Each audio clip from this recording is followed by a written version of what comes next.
नमस्कार।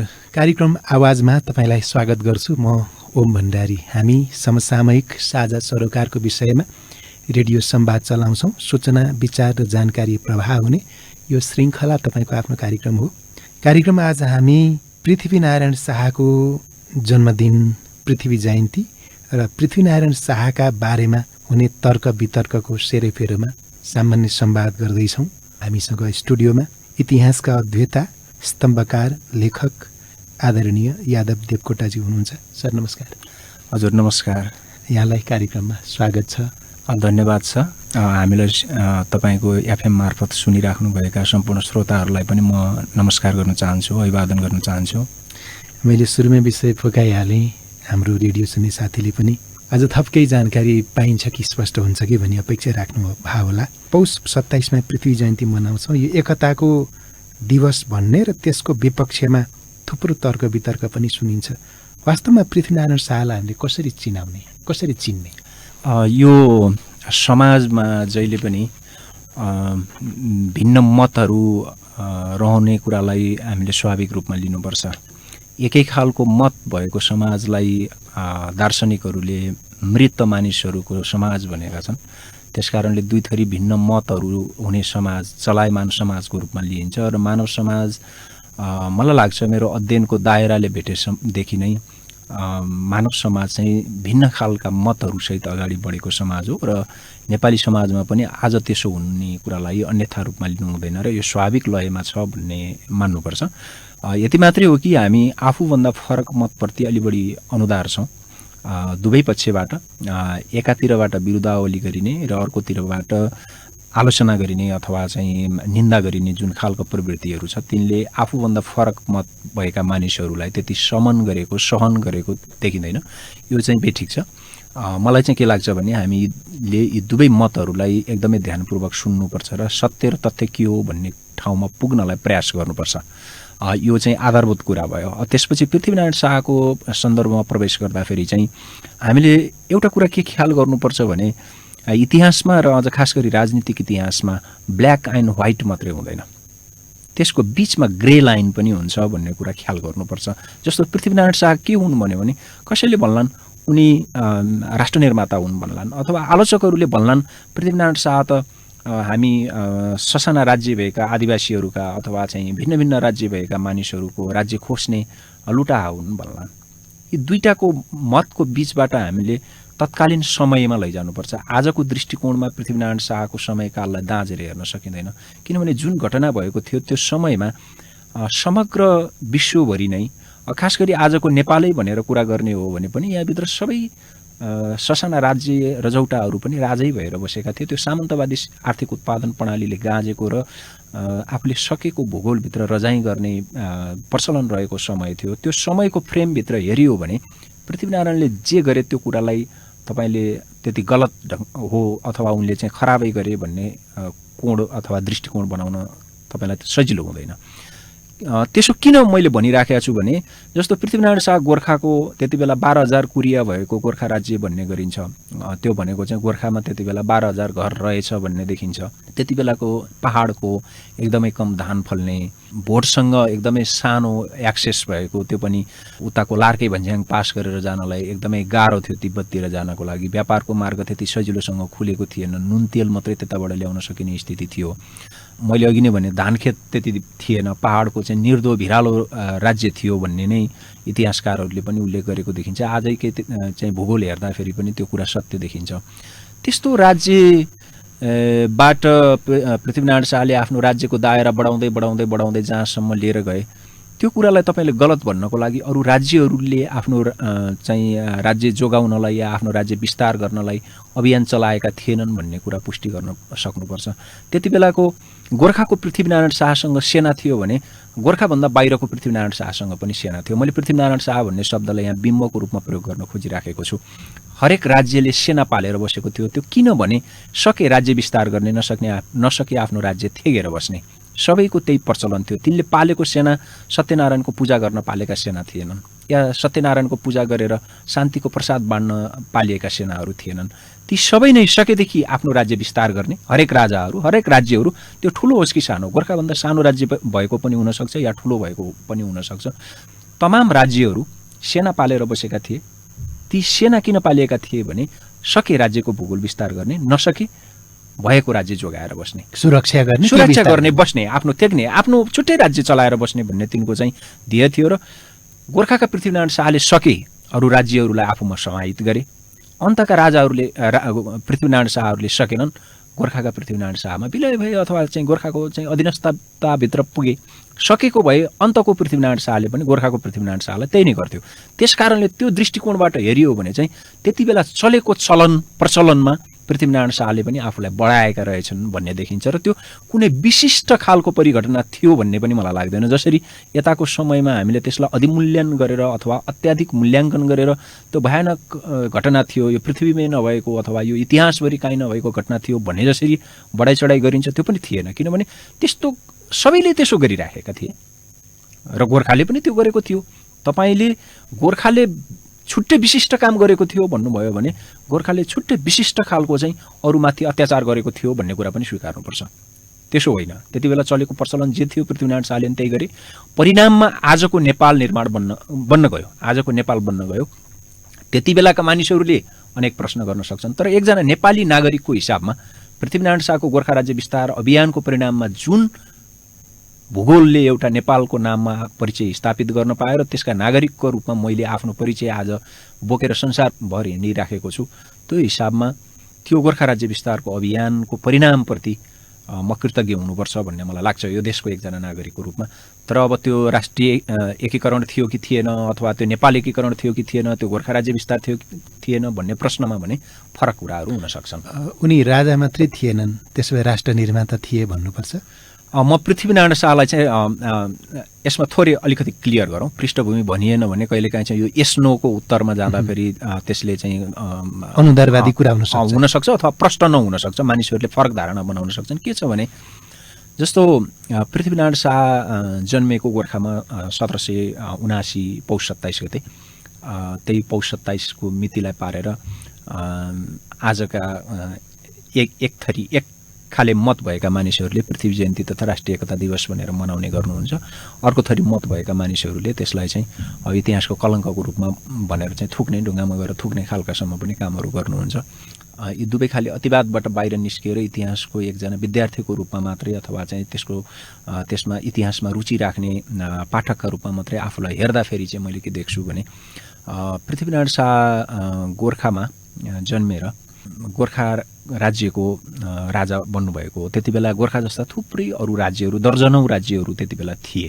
त्यति बेलाको समयमा नेपाल भनेर चिनिन्थ्यो काठमाडौँ उपत्यका। पृथ्वीनारायण शाहले गोर्खा राज्य छोडेर त्यति बेला नेपाल भनेर चिनिने काठमाडौँ उपत्यकाको तर्फबाट लडेर अथवा योबाट विभाजित भएर गएका राज्यहरूलाई एकीकरण गर्नुभएको होइन, गोर्खा राज्यको विस्तार गर्नुभएको हो। गोर्खाबाट नुवाकोट कब्जा गर्नुभयो 1801 मा, त्यसपछि फैलाउँदै त्यसलाई चाहिँ लिएर आएर तपाईको चाहिँ काठमाडौँ कब्जा गर्नुभएको, कीर्तिपुर कब्जा गर्नुभयो, ललितपुर कब्जा गर्नुभयो, काठमाडौँ कब्जा गर्नुभयो, भक्तपुर कब्जा गर्नुभयो, अरू ठाउँहरूमा गोर्खाको अधीनस्थता बढाउनु भयो।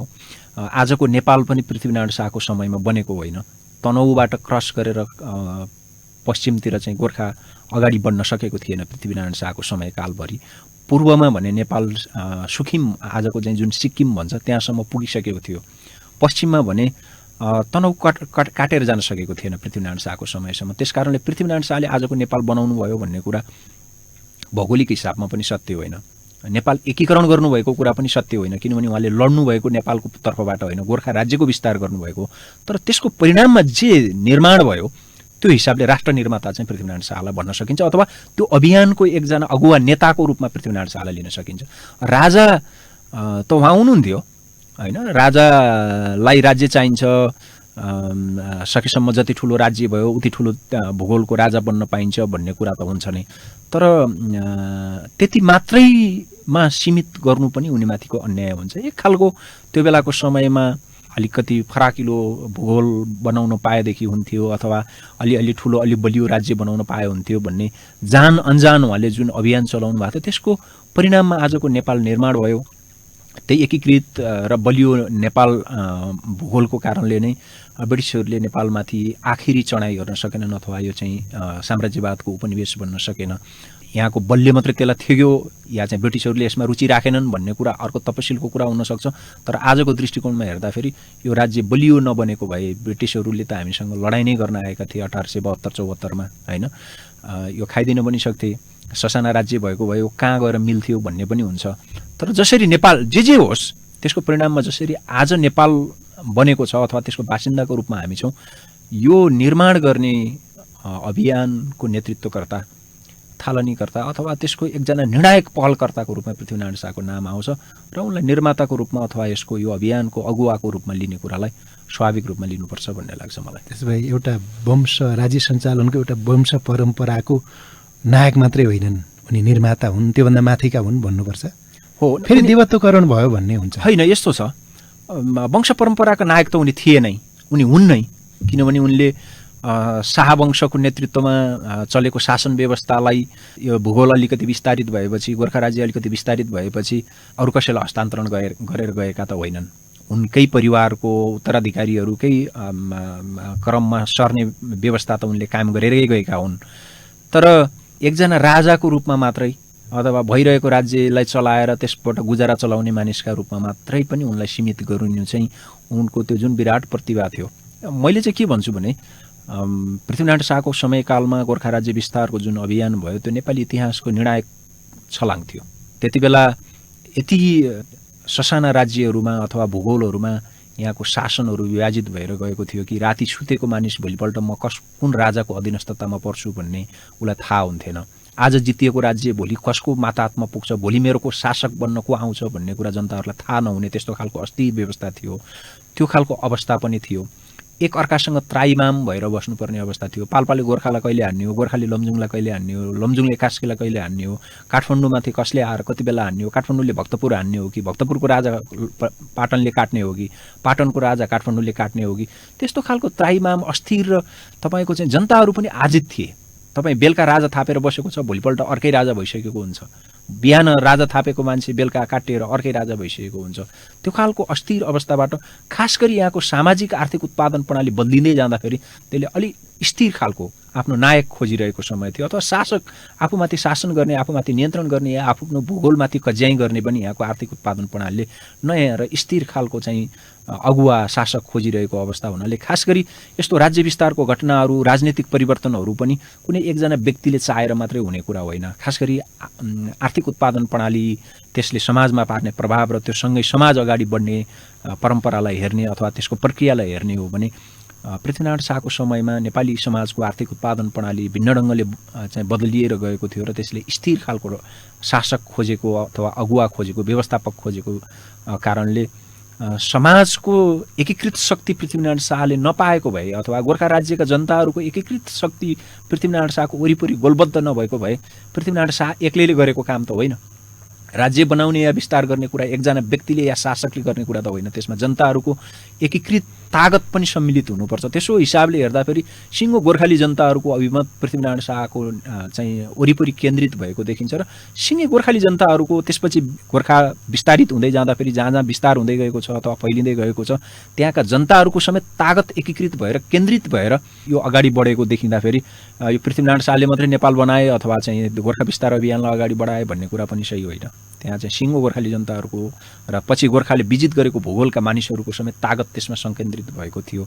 ती सबैले जुटेर यो नेपाल बनाएको हो। जनताले इतिहास बनाउने हो, राष्ट्र बनाउने हो, शासकले बनाउने होइन। कहिलेकाहीँ शासकहरूले त्यसमा मार्ग प्रदर्शन गर्न सक्छन् अथवा मार्ग निर्देशन गर्न सक्छन्, नेतृत्व गरिदिन सक्छन्। पृथ्वीनारायण शाहले त्यो काम गरेका थिए। राजाको रूपमा त उनले त्यो काम गरेकै थिए, किनभने राजालाई त राज्य चाहिन्छ। जस्तो अहिले पार्टीहरूलाई आफ्नो पार्टी जति ठुलो बनायो उति चाहिँ सजिलोसँग शासन गर्न पाइन्छ भन्ने अहिलेकै दलहरूले त्यो प्रयास गर्छन्। राजा त्यस्तै थिए। राजा त चाहिँ तपाईँको राज्य भएन राजा हुने कुरा हो। त्यसकारणले जति ठुलो राज्य भयो त्यति, जति बलियो राज्य भयो त्यति नै ठुलो र त्यति नै बलियो राजा हुने कुरा स्वाभाविक थियो। पृथ्वीनारायण शाहले त्यसमा बल गर्ने कुरा स्वाभाविक थियो। तर पृथ्वीनारायण शाहले आफूसँग भएको राज्यमा मात्रै चित्त बुझाएर बसेनन्। अलिकति बलियो, अलिकति विस्तारित, अलिकति ठुलो राज्य बनाउनुपर्छ भन्ने काममा उनी लागे। या त्यति बेला चेतना थिएन, यो राज्य चाहिँ बढाउँ भन्ने मात्रै लागेर उनले त्यो बढाए, त्यसमा पनि प्रश्न नगरौँ। तर परिणाममा जे बन्यो उनले जुनसुकै उद्देश्यले गोर्खा राज्य विस्तारको अभियान सुरुवात गरेको भए पनि परिणाममा जे बन्यो त्यो कुराप्रति चाहिँ एकजना नेपाली नागरिकको रूपमा अनुग्रहित हुनुपर्छ। यो चाहिँ एउटा बाध्यात्मक काम पनि थियो, समयको आवश्यकता, परिस्थितिले निर्माण गरेको कारणले पनि त्यो उनले नगरेर कसैले अरूले पनि गर्नुपर्ने अवस्था आएर गरे। त्यसकारण यो जसरी गरे त्यो ठिक थियो भन्नु पर्यो। त्यति बेलाको सन्दर्भमा हामीले समयलाई आजको घडीमा राख्नु हुँदैन, यसलाई फर्काएर 18औं शताब्दी 19औं शताब्दीमा पुर्याउनुपर्छ। त्यति बेलाको समयमा पृथ्वीनारायण शाहले नगरेको भए अर्को पृथ्वीनारायण शाहले गर्थ्यो, गोर्खाको पृथ्वीनारायण शाहले। तर आवश्यक थियो, त्यो सामाजिक आर्थिक उत्पादन प्रणालीले नै समाजलाई त्यो गर्नुपर्ने बाध्यतामा पुर्यायो। उनको लहर अथवा रहरले मात्र लहर थिएन, किनभने संसारभरि नै राज्य विस्तारको अभियान हेर्नुहोस्। बेलायतीहरू इस्ट इन्डिया कम्पनी खोलेर भारतमा साम्राज्य कब्जा गर्न स्थापित गर्न आइसकेको अवस्था थियो हैन। बेलायतीहरू जो अहिले प्रजातन्त्रको तपाईँको चाहिँ नागरिक अधिकारको दुहाई दिन्छन्, यहाँ आएर तपाईँको चाहिँ मानिसहरूलाई दास बनाएर बसेका थिए भारतमा। त्यो विस्तारको अभियान थियो हैन। उनीहरू अब पश्चिमको कुरा गर्यो भने त अमेरिका, अहिलेको चाहिँ क्यानाडा, तपाईँको चाहिँ सारा भूगोलभरि हैन, मेक्सिको, ती सारा भूगोलभरि उपनिवेश साम्राज्य चाहिँ कायम गर्दै उहाँ पुगेका थिए। हाम्रै यहीँभित्र पनि जस्तो वरिपरिका अरू राज्यहरूको कुरा गर्ने हो भने पनि पाल्पा आफ्नो राज्य विस्तार गर्ने अभियानमा थियो, मकवानपुर आफ्नो राज्य विस्तार गर्दै तपाईँको उदयपुरमा चाहिँ थाना हालेर तपाईँको चाहिँ पूर्वी किराँतसम्म आफू चाहिँ शासन चलाएर बसिराखेको थियो। लमजुङ गोर्खासँग हरेकचोटि लडाइँको मोर्चा खोलिरहेको हुन्थ्यो। पृथ्वीनारायण शाहले अथवा गोर्खालीहरूले पृथ्वीनारायण शाहभन्दा पहिले पनि सिराङचोक जित्ने, लमजुङीहरू आएर सिराङचोक खोज्ने, त्यस्तो पनि निरन्तर घटनाहरू चलिरहेछन्। गोर्खालीहरू नुवाकोट जितिसकेपछि पूर्वतिर अघि बढ्ने, गोर्खाली सेनाहरू नुवाकोट आएर बसेको बेलामा लमजुङी सेनाले आएर तपाईँको तनहु कास्की समेतको सहयोग लिएर सिराङचोकमा तपाईँको चाहिँ लिगलिगकोटमा फेरि चाहिँ उनीहरूले कब्जा गरेको र उनीहरूलाई धपाउनलाई नुवाकोटमा बसेको पृथ्वीनारायण शाहको फौज, त्यहाँका चाहिँ सेनानायकहरू फेरि चाहिँ फौज लिएर दौडेर उहाँ पुगेर चाहिँ लमजुङीहरूलाई लगार्नुपर्ने, त्यस्तो खालको आफ्नो राज्य विस्तारको अभियान सबैको चलिरहेको थियो, अथवा आफ्नो भूगोललाई विस्तारित गर्ने। यो चाहिँ के देखिन्छ भने मानव समाज कृषिमा फिरन्ते जङ्गली युगबाट पशुपालन र कृषिको अभ्यासतिर अगाडि बढेदेखि आफ्नो भूगोललाई बढाउने, आफ्नो राज्यको भूगोललाई, पहिला त राज्य बनाउने, त्यसपछि आफ्नो राज्यको भूगोल बढाउने अभियान निरन्तर जारी रहेको थियो। पृथ्वीनारायण शाहको समयमा पनि त्यो जारी थियो, अरूले पनि त्यो गरिराखेका थिए। अरूले सकेनन्, त्यसकारणले उनीहरू खुम्चिए। गोर्खाको पृथ्वीनारायणले सके, त्यसकारणले त्यो चाहिँ विस्तारित भयो। त्यो अभियान आएर 1872मा मात्रै 10,000 12,000 वर्षदेखि चलेको अभ्यास, आफ्नो भूगोल बढाउने, राज्यको लागि भूगोल बढाउने अभ्यास 1872 को चाहिँ नेपाल इस्ट इन्डिया कम्पनी बीचको युद्ध र त्यो पछिको सुगौली सन्धिमा आएर मात्रै नेपालीको हकमा चाहिँ त्यो पछि मात्रै रोकिएको हो, नत्र त्यो निरन्तर जारी थियो, रस्साकसी थियो नै।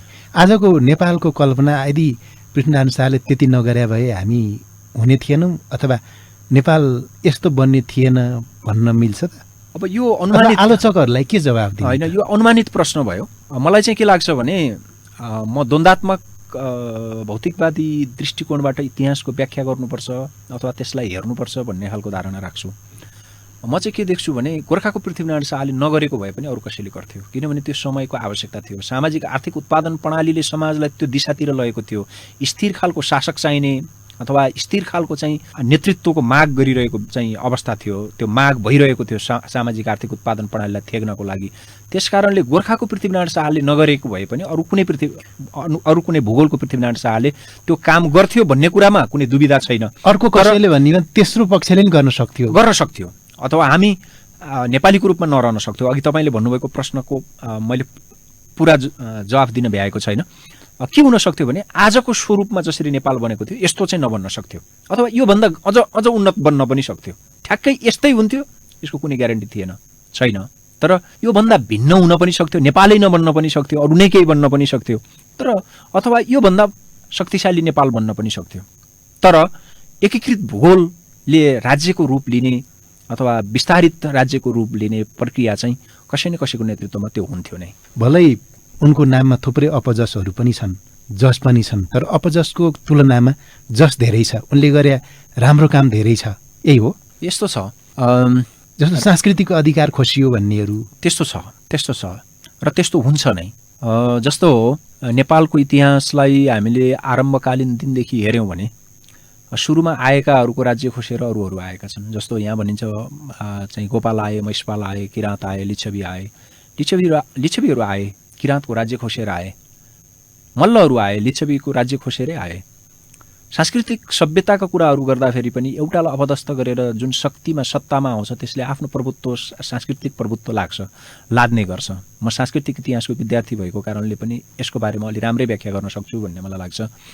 शासक व्यवस्था जे छ अथवा सत्तामा जो बसेको छ, जुन वर्ग बसेको छ, उसको संस्कृतिले फिजारिने र फैलिने, पखेटा हाल्ने सबैभन्दा बलियो आधार पाउँछ, किनभने सत्ता नै उसँग हुन्छ। किराँतहरू थिए काठमाडौँ उपत्यकामा। यसको खास गरी काठमाडौँ उपत्यकाको सभ्यताको विकासको कुरा गर्ने हो भने किराँतहरू नै थिए जसले यहाँ देखिने गरी सांस्कृतिक पच्चापहरू, डोबहरू छोडे। तर लिच्छवीहरू आए, भारतमा चलेको सत्ता सङ्घर्षबाट लखेटिएपछि लिच्छवीहरू यहाँ, वैशालीका लिच्छवीहरू यहाँ आएर किराँतीहरूको राज्य खोसे यहाँबाट, अथवा राज्य नभनौँ, त्यति बेलाको व्यवस्थामाथि आफ्नो आधिपत्य लादे। त्यो लादेसँगै काठमाडौँ उपत्यकाबाट किराँतहरूको सांस्कृतिक प्रभुत्वको बाटो मेटिएर गयो र लिच्छवीहरूको सांस्कृतिक डोबहरू यहाँ चाहिँ पर्खर भएर आयो। लिच्छवीहरू त्यसै गरी लगारिएपछि अथवा उनीहरूको हातबाट सत्ता शक्तिको, सामाजिक सत्ता शक्तिको अथवा राजकीय सत्ता शक्तिको पाइन चुँडिएर गएपछि मल्लहरूले यहाँ चाहिँ शासन गरे र मल्लहरूको सांस्कृतिक अभ्यास अथवा उनीहरूको सभ्यताको अथवा उनीहरूको संस्कृतिको डोब चहकिलो भएर आयो र लिच्छवीहरूको संस्कृति पृष्ठभूमिमा गयो, पार्श्वभागमा गयो। यस्तो हुन्छ। त्यसपछि शाहहरू आए। शाहहरू आएपछि उनीहरूले त्यसो गरे। जस्तो कि ससाना राज्यहरू थिए, विभिन्न चाहिँ आदिवासी जनजातिहरूको प्रभुत्व रहेको चाहिँ राज्यहरू थिए। ती राज्यहरूमा गोर्खालीहरूको आधिपत्य कायम भएपछि स्वभावतः गोर्खालीहरू हिन्दू खसहरूको सम्मिश्रणसहित अगाडि बढेको शक्ति थियो। उनीहरूको त्यो सांस्कृतिक शक्ति पनि उनीहरूसँगै अगाडि बढ्यो र त्यसले रैथाने सांस्कृतिक संस्कृतिमाथि अतिक्रमण गर्यो। कतिपय ठाउँमा घालमेल भएर त्यो समयकालमा परिवर्तित रूपमा अगाडि आयो, कतिपय ठाउँमा आफ्नो प्रभुत्व कायम गरेर रैथाने संस्कृतिलाई उसले चाहिँ पार्श्वभागमा धकल्यो र आफूलाई चाहिँ अगाडि लिएर आयो, मञ्चको अगाडिपट्टि लिएर आयो। त्यस्तो भएको छ। तर त्यो गोर्खालीहरूले मात्रै त्यसो गरे भनेर प्रश्न गर्यो भने त्यसो भएको छैन।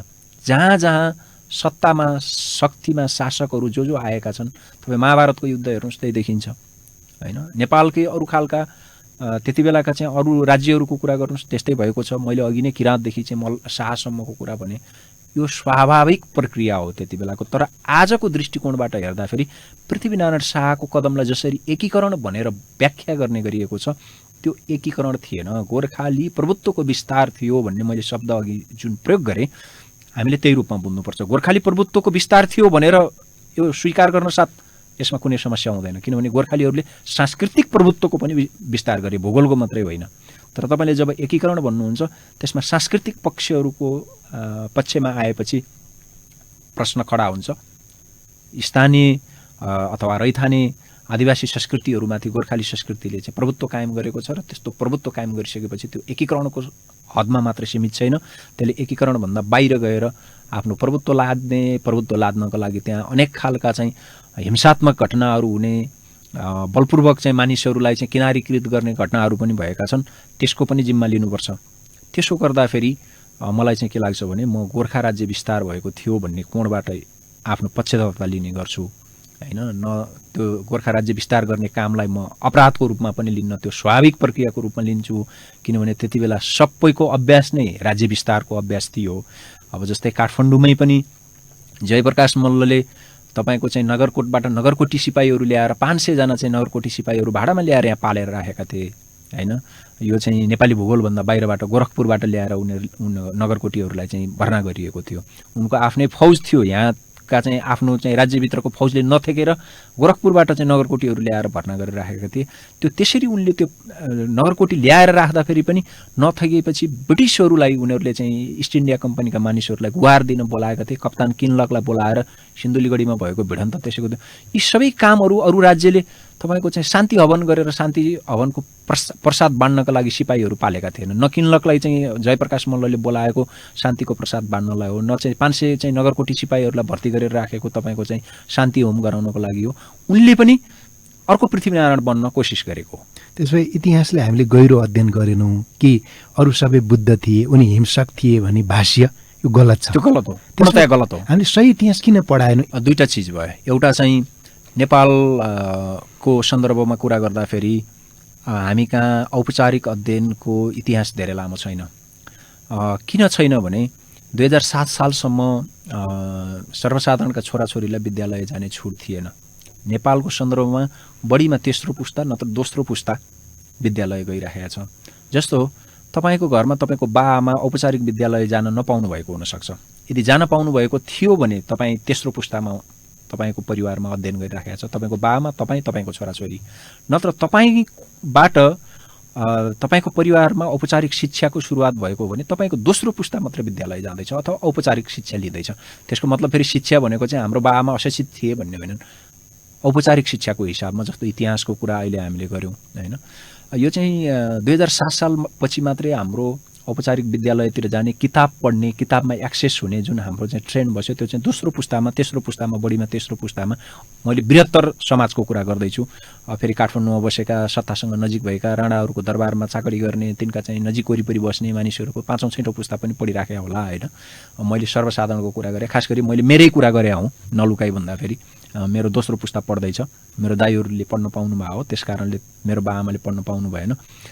यो हिसाबले हेर्दाखेरि चाहिँ नेपालको इतिहास लेखन एकदमै ढिलो सुरु भयो होइन। जस्तो पृथ्वीनारायण शाहको कुरा गऱ्यौँ, पृथ्वीनारायण शाहको दिव्य उपदेश पनि हामीले चाहिँ तपाईँको सुरुमा नेपालबाट छाप्न सकेको होइन। बाबुराम आचार्यले चाहिँ एकजना गोर्खाली भारदार बस्नेत कहाँबाट चाहिँ फेला पारे भन्नुभएको छ। त्यसको चाहिँ पृष्ठभूमिमा उपोद्घात लेख्दाखेरि त्यो चाहिँ यहाँ छाप्ने राणाहरू कहाँ चाहिँ वातावरण थिएन र उहाँले चाहिँ सूर्यविक्रम गेवालीलाई पठाएर उताबाट चाहिँ दार्जिलिङबाट सुदपा भनेर उहाँहरूले काम गर्नुहुन्थ्यो। सूर्यविक्रम गेवालीले सुरुमा छाप्नु भएको होइन। त्यो पछि राणा शासन गएपछि मात्रै 2008 साल 9 सालमा योगी नरहरिनाथले बाबुराम आचार्यहरूले मिलेर त्यसलाई चाहिँ प्रकाशन गर्नुभयो इतिहास संशोधन मण्डलको नाममा। अनि नेपालको औपचारिक इतिहास लेखन चाहिँ आरम्भिक दिनहरूमा पनि यो व्यवस्थित थिएन होइन। व्यक्तिगत रूपमा बाबुराम आचार्यले व्यक्तिगत रूपमा काम गर्ने, खरदारको रूपमा काम गर्नुहुन्थ्यो दरबारमा, राणाको दरबारमा अथवा चाहिँ कार्यालयमा। अनि उहाँले आफूसँग समय भएको अथवा आफ्नो चाहिँ मेहनतले बचेको समयमा लेख्ने। अनि पछिबाट पन्तहरू आउनुभयो होइन, उहाँहरूले चाहिँ काम गर्नुभयो। मुख्य चाहिँ इतिहासलाई राज्यले नै अलिकति बढी रुचि दिएर छाप्ने छपाउने काम गरेको अथवा त्यसमा लगानी गरेको चाहिँ महेन्द्रको पालाबाट हो। महेन्द्रको पालामा चाहिँ अलि बढी मलाई के लाग्छ भने महेन्द्रले नेपाली इतिहासको लेखनलाई आदर्शवादी धारातिर या भक्ति धारातिर केन्द्रित गराए। त्यसो नगरिकन आफ्ना पिता पुर्खाहरूको इतिहासको गौरवगाथा नेपाली जनताको बिचमा स्थापित गराउन गाह्रो थियो उनलाई, अथवा त्यो गराउने उनको उद्देश्य थियो। पञ्चायतले यो देश राजाहरूले बनाएको हो, यो चाहिँ राजाहरूको बपौती हो, राजाहरू भनेका चाहिँ अब भगवानका अंश हुन् अथवा उत्तराधिकारी हुन्, तिनका प्रतिनिधि हुन् भन्ने खालको चाहिँ भाष्य तयार गर्नको लागि आफ्ना पिता पुर्खाको विरुद्धावली लेखायो। त्यसको प्रभावमा इतिहासको सत्य र तथ्य पाटो समाजमा आउन सकेन। अनि अर्को वैकल्पिक ढङ्गमा सो अध्ययन गरेर अथवा सो खोज गरेर इतिहास जसरी पढाइएको छ त्यस्तो मात्रै होइन, इतिहासमा जे लेखिएको छ त्यो लेखिएको मात्रै इतिहास होइन, त्योभन्दा बाहिर पनि इतिहास छ भन्ने खालका ज्ञान सङ्कलन गरेका होइन। शासकहरूको इतिहास किताबमा लेखियो, जनताको इतिहास चाहिँ गीतमा चर्खामा लेखियो होइन। त्यसरी आउँछ, यो विश्वभरिको इतिहास हो। जो सत्तामा बस्छन् शासकहरू हुन्छन् तिनको इतिहास चाहिँ अक्षरमा लेखिन्छ अथवा शिलालेखमा लेखिन्छ। जनताको सर्वसाधारण जनताको हरुवाहरूको इतिहास त लेखिँदैन, शासकहरूले लेख्दैनन्। अफ्रिकामा एकदमै एउटा चर्चित भनाइ छ, जबसम्म सिंहले अथवा बाघले आफ्नै इतिहास लेखिँदैन तबसम्म सिकारीको कुरा नै अथवा सिकारी नै सबैभन्दा बहादुर ठहरिन्छ अथवा उसैले लेखेको कुरा नै खास इतिहास बन्छ। त्यसकारणले सिंहले आफ्नो इतिहास लेख्न थाल्नुपर्छ सत्य कुरा आउनको लागि भन्ने चाहिँ अफ्रिकामा भनाइ छ। यहाँ पनि त्यस्तै हो, शासकहरूको इतिहास लेखियो। जनताहरूले तपाईँले अहिले पनि देख्नुहुन्छ मूलधारभन्दा बाहिर बसेका मानिसहरूले गीत मार्फत, कविता मार्फत अथवा चाहिँ चर्खा मार्फत आफ्नो चाहिँ कुराहरू भनिराखेका हुन्छ, अप्रत्यक्ष माध्यमबाट। प्रत्यक्ष छैन त्यो चाहिँ। त्यसलाई चाहिँ के भन्ने गरिन्छ भने श्रुति परम्परामा आधारित अथवा ओरल ट्रेडिसनमा जनताको इतिहास रहन्छ, लिखित ट्रेडिसनमा अथवा चाहिँ तपाईँको शिलालेखहरूमा लेखनहरूमा चाहिँ शासकको इतिहास रहन्छ भन्ने गरिन्छ। त्यसकारण त्यो ढङ्गले इतिहासको परम्परा अगाडि आउँदै गयो। श्रुति परम्पराबाट एक पुस्ताबाट अर्को पुस्तामा इतिहासमा हामीमाथि के घटेको थियो भन्ने कुरा पनि हस्तान्तरण हुँदै आयो। त्यसले शासकहरूले जे लेखाएका छन् त्यस्तो मात्रै होइन इतिहास भन्ने पनि आयो होइन। मानिसहरूले सिकि पनि राखे र अलि बढी प्रजातन्त्र आएपछि, अझ बढी गणतन्त्र आएपछि मानिसहरू अलि छाती खुलेर शासकहरूको विरुद्ध आफ्नो आवाजलाई आकार दिन सक्ने भए, त्यसो भइसकेपछि यताको दिनमा अलि बढी विद्रोही जस्तो देखिने स्वर अथवा सत्ता संस्थापनले वितरण गरेको भाष्यभन्दा फरकका कुराहरू पनि इतिहासको मञ्चहरूमा सुनिने कारण चाहिँ त्यही नै हो। हजुर, सरले जुन कुरो बताइदिनु भयो त्यो कुराले हामी नयाँ सिराबाट सोच्न बाध्य भयौँ। एउटा चाहिँ यसले गोर्खा राज्यको विस्तार थियो, पृथ्वीनारायण शाहले गरेका काम हो। एउटा त्यो सम्पूर्ण रूपमा जसरी अहिले एकीकरण थियो, त्यो एकीकरण थिएन, पढाइएको छ होइन, एउटा त्यो देवत्वकरण भएको छ। हो। चाहिने भन्दा बढी सरले दुइटैलाई अतिवाद भन्नुभयो। जसले कटु आलोचना गरिरहेको छ त्यो पनि अतिवाद हो, जसले चाहिँ असाध्यै धेरै चाकडी गरेर देवत्वकरण गरेको छ त्यो पनि अतिवाद हो। वास्तविक इतिहास नपढाएकै र नपढेकै कारणले हामी त्यो ठाउँसम्म पुग्यौँ। यदि वास्तविक इतिहास पढाउने हो भने, पढ्ने हो भने त यी सबै विवाद हुने थिएनन् र रहेनछन्। अब तपाईँलाई एउटा रमाइलो तर पीडादायी कुरा सुनाउँ। हामी कहाँ इतिहास रुचिको विषय होइन। अहिले पनि आज पनि तपाईँ केन्द्रीय विश्वविद्यालयमा जानुभयो र त्यहाँको इतिहास केन्द्रीय विभागमा हेर्नुभयो भने विद्यार्थीको खडेरी छ। विद्यार्थी नपाएर डिपार्टमेन्ट बन्द हुने अवस्थामा छ। जो पढेका मानिसहरू छन् तिनले आफ्नो विषयगत क्षेत्रमा रोजगारी पाउन सक्ने स्थिति छैन। त्यो कारणले नयाँ विद्यार्थीहरूलाई त्यसमा रुचि हुने कुरा भएन। अनि विश्वविद्यालयहरूमा पढाउने औपचारिक खालको शिक्षा अलि बढी राज्य निर्देशित अथवा राज्यले तयार गरेको भाष्यहरूमा आधारित भएर पढाउने खालको नै हुन्छ। प्राध्यापकहरू अलि आलोचनात्मक क्षमता भएका प्राध्यापकहरू छन् कि छैनन्, अथवा ज्ञानको दायरा अलि विस्तार गरेका प्राध्यापकहरू छन् भने तिनले अलिकति चस्माको लेन्स अथवा ज्ञानको लेन्स अलि मोटो बनाइदिने भए अथवा अलि टाढासम्म देख्न सक्ने बनाइदिने भए। नत्र पाठ्यक्रम मात्रै पढाएर बस्ने प्राध्यापक पर्यो भने त्यो विद्यार्थीले खासै धेरै वैकल्पिक ज्ञानको खोजीतिर आफूलाई अभिसारित गराउन सक्ने अवस्था छैन। त्यो एउटा कारण भयो। दोस्रो चाहिँ इतिहास नै मैले भने हामी कहाँ इतिहासको औपचारिक अध्ययनतिर नेपाली समाजले त्यति धेरै रुचि राखेको छ भन्ने मलाई लाग्दैन होइन, अथवा आफ्नो यत्न जति हुनुपर्ने हो त्यसमा त्यति धेरै यत्न लगानी गरेको छैन। अर्को चाहिँ हामी कहाँ इतिहास नै राम्रोसँग लेखिएको छैन भन्नेमा छु म। लेखिएकै छैन, लेखिएकै पढ्ने कुरो त दोस्रो कुरा भयो। हो, किनभने तपाईँको चाहिँ जति लेखियो पञ्चायतकालमा लेखियो त्यो चाहिँ राजा महेन्द्रको अथवा पञ्चायतको सीमाभित्र बसेर अथवा उनीहरूको पैसामा लगानी, राज्यको लगानी गरेर लेखियो। त्यसले लेख्ने एउटा दायरा रहि नै हाल्यो। दोस्रो, हामी कहाँ जति राजनीतिका अथवा अरू विषयहरूमा लेखिएका छन् इतिहासमा त्यो ढङ्गमा त्यो गहनतामा पुगेर लेखिएको छैन। हामी कहाँ त खास त लेखन पठनको त्यति धेरै राम्रो आकार अथवा बाटो पक्रिएको समाजै होइन हाम्रो। हामी कहाँ अझै पनि पश्चिमा मुलुकहरूको अध्ययन संस्कृति हेर्ने हो भने त्योसँग तुलना गर्ने हो भने हाम्रो समाज त्यहाँ छँदै छैन। तर जति छ त्यो पनि इतिहास केन्द्रित अध्ययन छैन।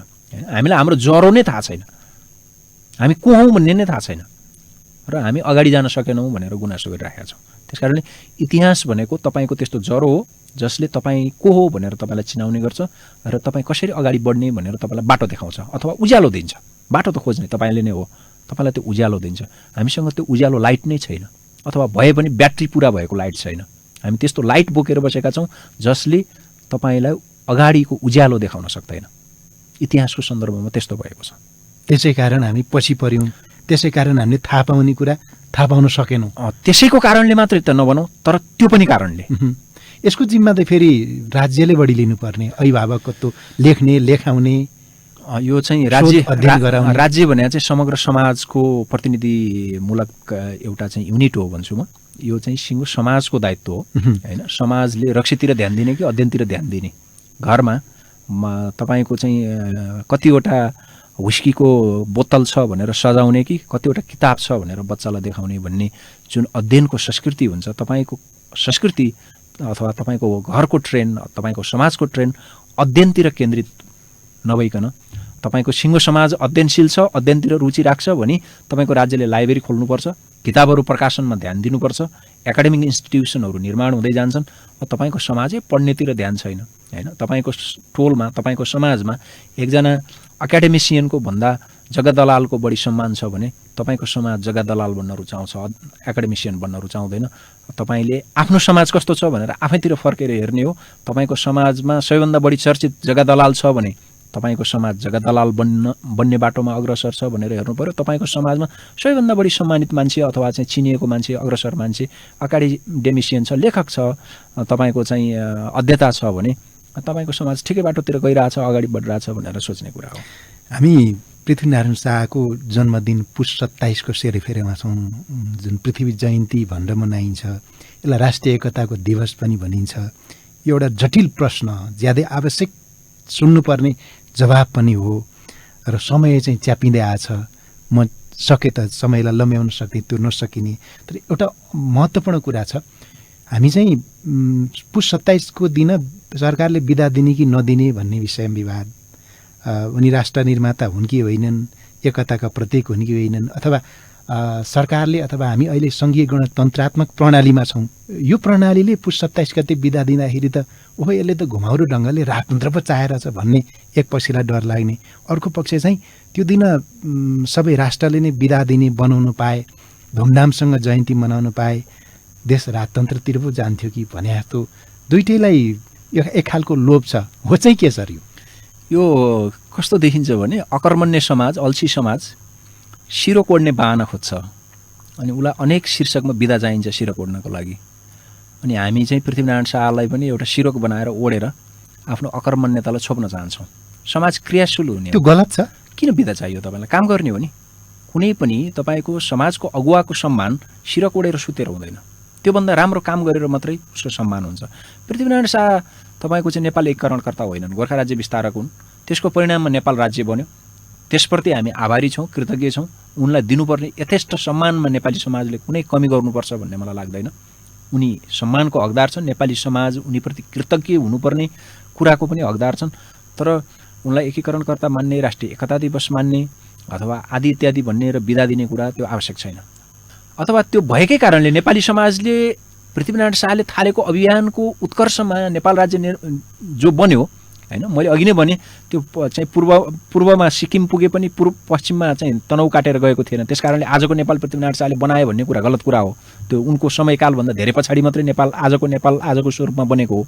नत्र त पृथ्वीनारायण शाहले नेपाल बनायो भनेर मान्ने हो भने तनहुभन्दा पूर्वको भूगोललाई मात्रै नेपाल भनेर मान्नुपर्छ हैन। तनहुभन्दा पश्चिम त पछि मात्रै विस्तारित भएको हो। त्यसकारणले पृथ्वीनारायण शाहले नेपाल बनायो भन्ने कुरा पनि त्यो फाल्तु कुरा हो, त्यसमा लाग्नु पर्दैन। तर त्यसको उनले थालेको कामको परिणाममा जे निर्माण भयो त्यो कुराप्रति अनुग्रहित हुनुपर्ने अथवा पृथ्वीनारायण शाहको निन्दा गर्नुपर्ने पनि कुनै कारण छैन।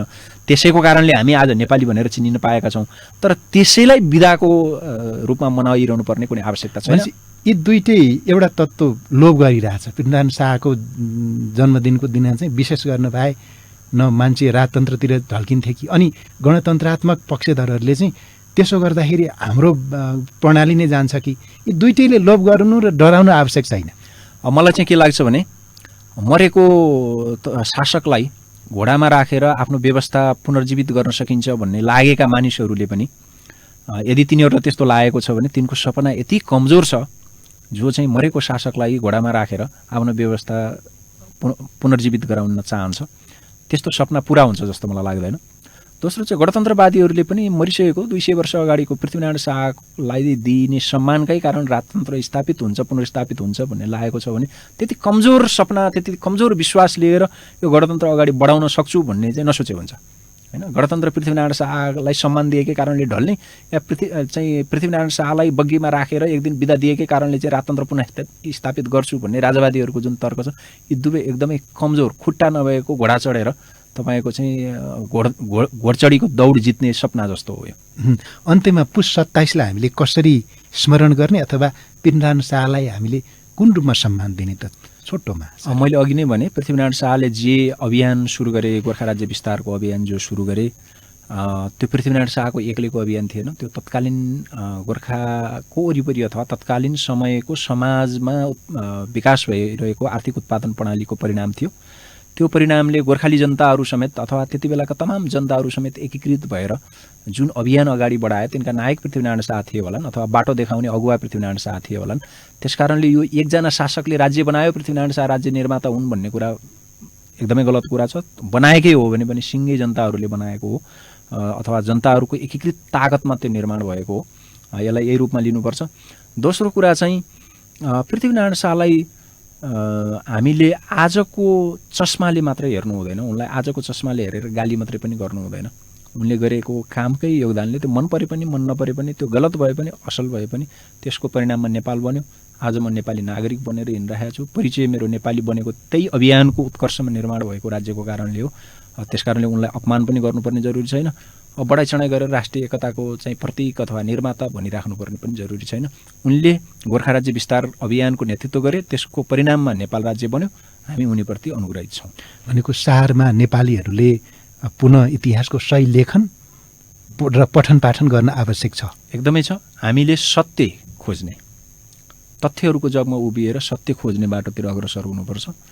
त्यो बाटोबाट नहिँडिकन नेपाली समाजको उन्नति सम्भव छैन। इतिहासलाई हेर्ने दृष्टिकोणलाई सच्याउने बाटो पनि त्यही नै हो। हजुर सर, यो महत्त्वपूर्ण समय र त्योभन्दा महत्त्वपूर्ण विषयमा यति धेरै प्रष्ट हुन पायौँ। हामी सिङ्गो रेडियो युनिट यहाँप्रति अनुग्रहित छौँ। मलाई तपाईँको रेडियोमा आएर आफ्नो विचार राख्ने मौका दिनुभएकोमा तपाईँलाई धेरै धेरै धन्यवाद। रेडियो परिवारप्रति पनि आभारी छु। हामीलाई सुनिदिनु भएकोमा हाम्रा श्रोताहरूलाई पनि म हार्दिक आभार व्यक्त गर्न चाहन्छु। नमस्कार, धन्यवाद। इतिहासका अद्भुता स्तम्भकार लेखक यादव देवकोटाज्यूसँग पृथ्वीनारायण शाहको जन्म जयन्ती, पृथ्वी जयन्ती अथवा पुस 27 को सेरोफेरोमा गरिएको यही संवादसँगै आजलाई कार्यक्रम आवाजको समय सकियो। सँगै बसेर कार्यक्रम सुनिदिनु भयो, यहाँलाई हार्दिक धन्यवाद छ। भोलि फेरि भेटौँला। नमस्कार।